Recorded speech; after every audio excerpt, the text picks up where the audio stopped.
Bonjour, nous sommes le dimanche 17 mai 2026 et le sujet est la dette française et son coût de financement qui a atteint un pic depuis 2009. Vers 2008-2009, c'était la crise des subprimes. La remontée mondiale des rendements souverains alourdit la pression sur les finances publiques françaises en ce 15 mai. Le taux de OAT à 10 ans dépasse 3,95%, quasi 4%. Tandis que les intérêts versés par le Trésor au premier trimestre grimpent à plus de 6 milliards d'euros. On verra par la suite également quelques graphes au niveau de l'évolution de la dette publique ces dernières années.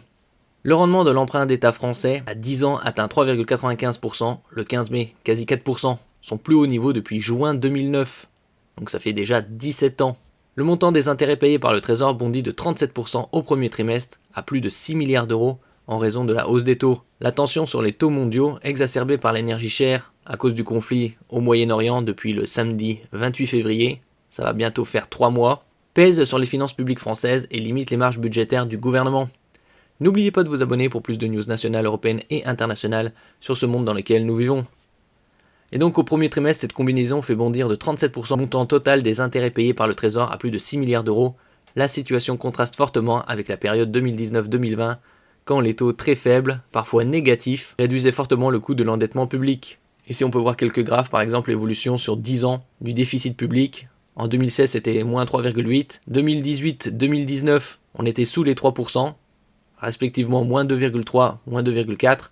2020 c'était exceptionnel avec le C19, 2021 également. Ça a commencé à se résorber vers 2022, moins 4,7, puis ça a dérapé. En ce qui concerne le déficit public pour 2026, certains économistes tablent sur 6% du PIB. On voit également une évolution sur le quart de siècle. Depuis le premier trimestre 2000, on était aux alentours de 60% du PIB. On est monté jusqu'à 117,8 au premier trimestre 2021 et actuellement au premier trimestre 2026, on est aux alentours de 117-118, donc au même niveau. La charge d'intérêt de la dette publique. En 2025, la charge d'intérêt de la dette publique, c'est-à-dire la dette consolidée de l'ensemble des administrations publiques, s'élevait à 64,7 milliards d'euros hors frais bancaires, 66,6 milliards d'euros avec ses frais.